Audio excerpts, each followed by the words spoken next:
El 3 de enero de 2026, exactamente a las 2:01 de la madrugada, helicópteros estadounidenses tocaron tierra en Caracas. 30 minutos después, Nicolás Maduro estaba bajo custodia. Y reservas de petróleo valoradas en $17,3 billones cambiaron de manos. Pero esto no iba solo de Venezuela. Esto fue el siguiente paso inevitable dentro de un patrón que ha destruido imperios durante más de 2000 años. Un patrón tan predecible, tan matemáticamente certero, que una vez que lo entiendes, empiezas a verlo en todas partes. En este momento, la deuda nacional de Estados Unidos asciende a $38,5 billones y crece a un ritmo de más de 6.000 millones diarios, cada día sin excepción. Los pagos de intereses acaban de superar por primera vez en la historia el $1 billón anuales, y solo este año 142.000 millonarios están abandonando los centros tradicionales de riqueza. La mayor migración voluntaria de capital privado jamás registrada. Esto no es una coincidencia. Estamos en la etapa 4 de un ciclo de 7 etapas que ya derribó al florín holandés, a la libra esterlina británica y al denario romano. La operación en Venezuela no es el inicio del proceso. Es un síntoma, es el comportamiento típico de un imperio en fase de expansión tardía, aferrándose desesperadamente a recursos reales para mantener la ilusión de estabilidad. Lo que viene después ya está escrito en la historia. La única pregunta es si estarás del lado correcto de la mayor transferencia de riqueza jamás registrada. Quédate conmigo porque al final de este video entenderás exactamente en qué etapa estamos y exactamente qué ocurre a continuación. Voy a mostrarte algo que una vez que lo veas no podrás dejar de verlo. Durante los últimos 2000 años, los imperios han surgido y colapsado siguiendo exactamente el mismo patrón, la misma secuencia, las mismas etapas, el mismo desenlace. No importa si hablamos de Roma en el año 265, de Holanda en 1780, de Gran Bretaña en 1931 o de Estados Unidos en 2026. El patrón es idéntico y se está desarrollando ahora mismo. Así es como funciona. Etapa 1. Fundamentos de dinero sólido. Todo imperio comienza de la misma manera. Dinero sólido, valor real, una moneda respaldada por algo tangible. Oro, plata, activos físicos. Esto atrae el comercio. El intercambio fluye a través del imperio. La riqueza se acumula. La capacidad productiva se expande. La educación prospera. La innovación florece. La sociedad se vuelve rica a través de productividad genuina, no mediante ingeniería financiera. Esta es la edad dorada. Aquí es donde los imperios se construyen sobre bases reales. Etapa 2. Expansión y programas sociales. Una vez que el imperio se vuelve rico, comienza a expandirse. No solo expansión militar, sino expansión social. Infraestructura, obras públicas, programas sociales. Estos programas inicialmente se financian con la riqueza creada en la etapa 1.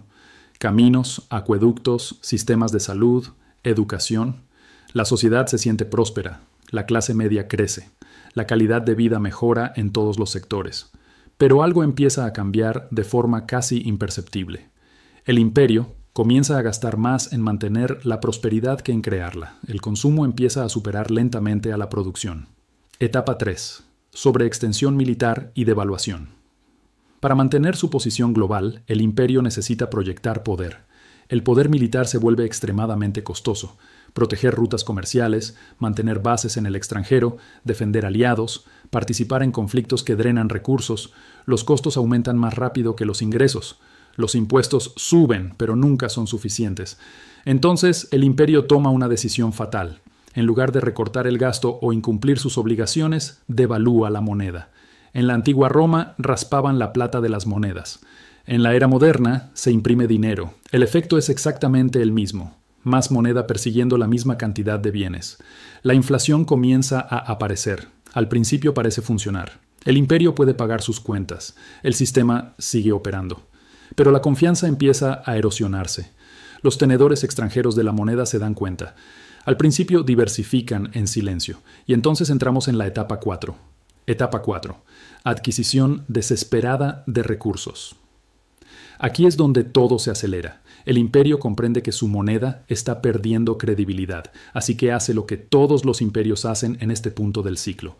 Va tras activos duros, recursos naturales, materiales estratégicos, cualquier cosa con valor intrínseco. Las operaciones militares se convierten en misiones de extracción de recursos.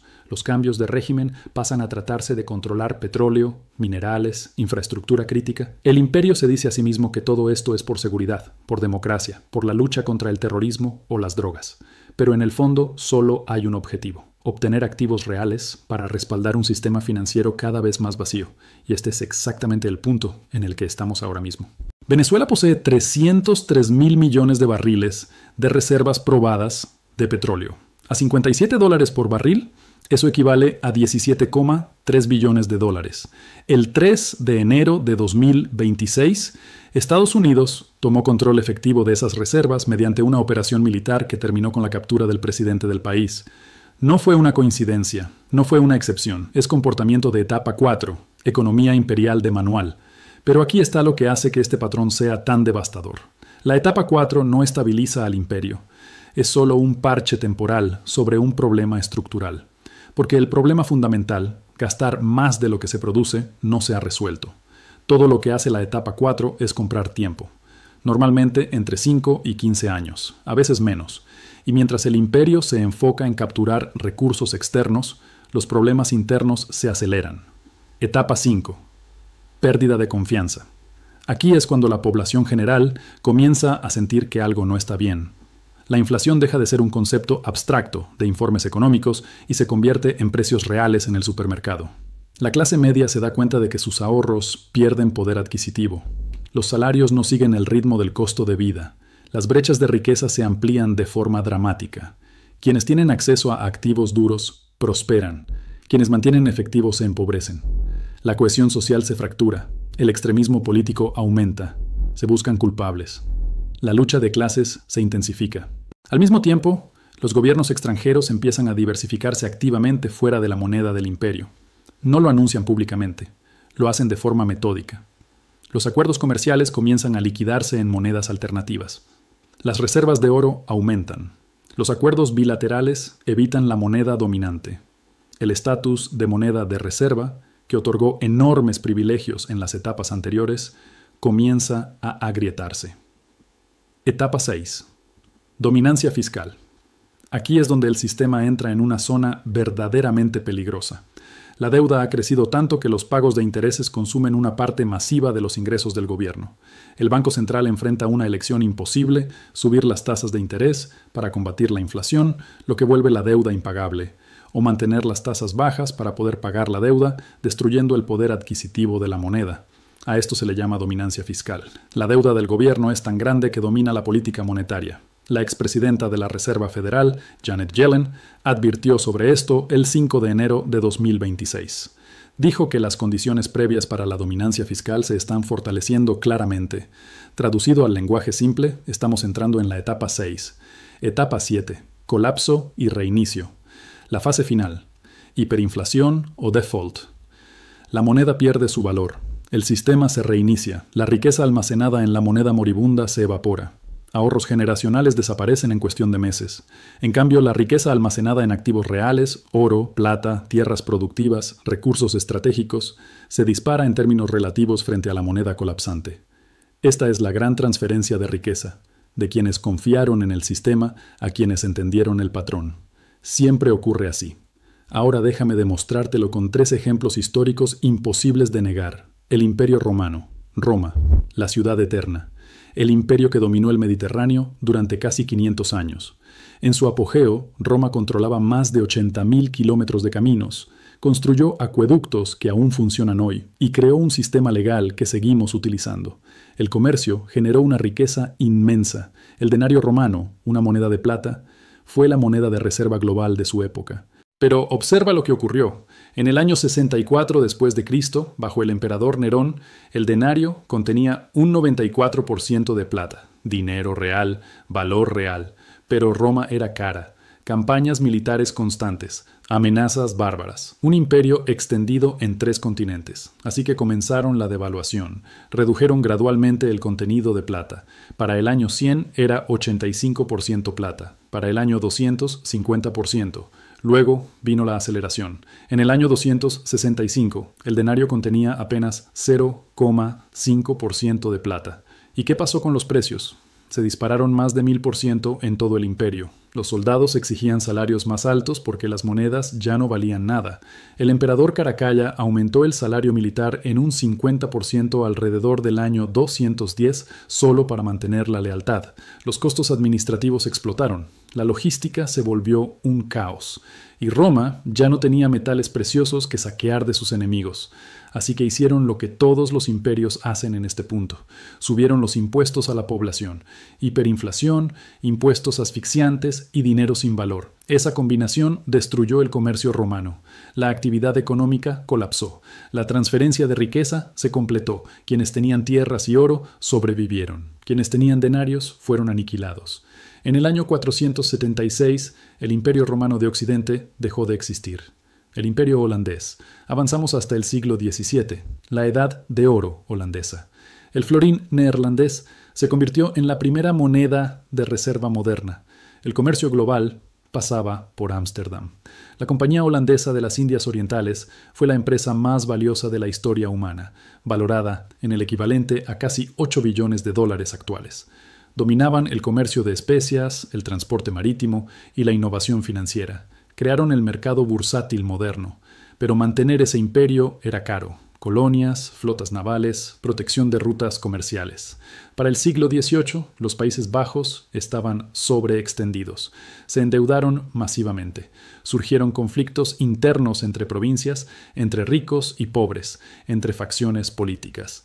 Su poder militar se debilitó, señales clásicas de un imperio en fase tardía. Y entonces llegó la Cuarta Guerra Anglo-Holandesa en 1780. Gran Bretaña, una potencia emergente, desafió directamente a los holandeses. Atacó sus barcos, estranguló sus rutas comerciales. Otros competidores, como Francia, aprovecharon la oportunidad. La guerra duró hasta 1784. Los británicos ganaron de forma contundente, financiera y militarmente. Esa guerra quebró a Holanda. Su deuda se volvió impagable. Sus mercados colapsaron. Y el florín, antes moneda de reserva global, perdió su estatus. La riqueza se transfirió de los tenedores holandeses a los británicos. El patrón se repitió de forma perfecta. El imperio británico. El imperio donde el sol nunca se ponía. En su punto máximo controlaba el 25% de la masa terrestre del planeta. La libra esterlina fue la moneda de reserva mundial durante más de 200 años. Londres era el centro financiero del mundo. Los barcos británicos dominaban las rutas comerciales. Pero hacia 1900, los costos de mantener el imperio superaban los beneficios. La Edad Dorada creó enormes desigualdades. Gran Bretaña comenzó a endeudarse en exceso. Otras naciones, Alemania, Japón y Estados Unidos, crecían económica y militarmente. Luego llegó la Primera Guerra Mundial, devastadora desde el punto de vista financiero. Gran Bretaña pidió enormes préstamos a Estados Unidos para financiar la guerra. Para 1918, era deudora neta por primera vez en siglos. Intentaron mantener el valor de la libra, lucharon por sostenerla, manipularon el sistema, pero en 1931 se vieron obligados a abandonar el patrón oro. La libra fue devaluada. Aún así, el colapso no fue inmediato. La Segunda Guerra Mundial drenó aún más recursos. En 1944, en la conferencia de Bretton Woods, el destino estaba sellado. El dólar estadounidense, respaldado por 2/3 del oro mundial, se convirtió en la nueva moneda de reserva global. Pero Gran Bretaña no soltó el poder fácilmente. Usó su influencia colonial para retrasar la transición. Países de la Commonwealth mantuvieron reservas en libras por razones políticas, no económicas. En 1967, otra gran devaluación. La libra perdió un 14% de su valor de la noche a la mañana. Y aquí está la clave. El proceso completo tomó más de 20 años. Fue lento, doloroso y devastador para los ciudadanos británicos. Quienes mantuvieron activos denominados en libras vieron evaporarse su riqueza. Quienes diversificaron hacia dólares y activos reales preservaron su poder adquisitivo. La transferencia de riqueza se completó.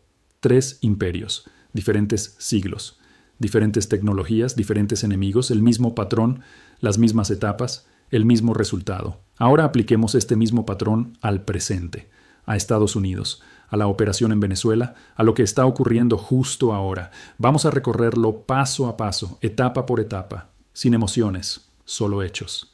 Estados Unidos estableció su dominio monetario en 1944, en Bretton Woods. El dólar quedó vinculado al oro a $35 la onza. Todas las demás monedas se vincularon al dólar. Estados Unidos poseía 2/3 de las reservas de oro del mundo. Eso era dinero sólido, valor real, la base de la hegemonía económica estadounidense. La etapa 1 se cumplió de forma legítima. Después de la Segunda Guerra Mundial, Estados Unidos construyó un estado de bienestar sin precedentes. Seguridad social, Medicare, Medicaid, el sistema de autopistas interestatales, expansión de la educación pública.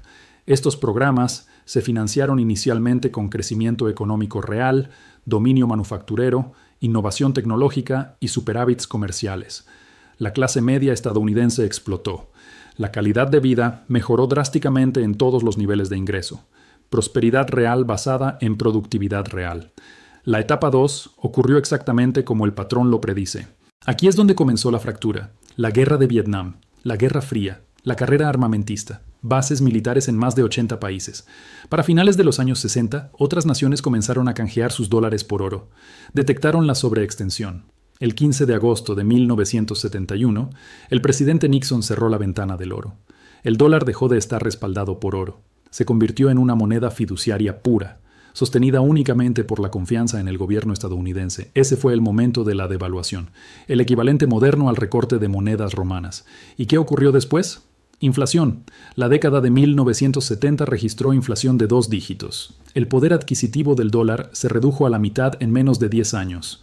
Pero el dólar sobrevivió gracias a un desarrollo clave: el sistema del petrodólar. En 1974, Estados Unidos llegó a un acuerdo con Arabia Saudita. El petróleo se vendería en dólares a nivel global. A cambio, Estados Unidos brindaría protección militar. Esto creó una demanda artificial de dólares. Los países necesitaban dólares para comprar petróleo, así que mantenían reservas en dólares. Esto extendió la etapa 3 durante décadas, pero no eliminó el patrón, solo lo retrasó, y ahora estamos aquí. Aquí es donde encaja Venezuela. Observemos la historia reciente. Irak en 2003, reservas de petróleo. Libia en 2011, petróleo y oro. Siria, posicionamiento estratégico. Y ahora Venezuela. 303.000 millones de barriles de petróleo, valorados en 17,3 billones de dólares a precios actuales. El 3 de enero de 2026, Estados Unidos ejecutó la Operación Resolución Absoluta. Capturó al presidente Maduro, tomó control del gobierno venezolano. El presidente Trump declaró explícitamente: vamos a hacer que nuestras grandes compañías petroleras entren, inviertan miles de millones, reparen la infraestructura rota y empiecen a generar dinero para el país. Traducción directa: vamos a tomar el petróleo. Pero aquí está lo crítico. Esto no es sostenible. Es una medida temporal. La infraestructura petrolera venezolana está devastada. Se necesitarían cerca de 180.000 millones de dólares y 15 años para volver a niveles máximos de producción. Incluso si eso se lograra, Venezuela produciría menos del 1% del suministro mundial de petróleo. Esto no cambia de forma fundamental la trayectoria fiscal de Estados Unidos. Es un parche, un vendaje.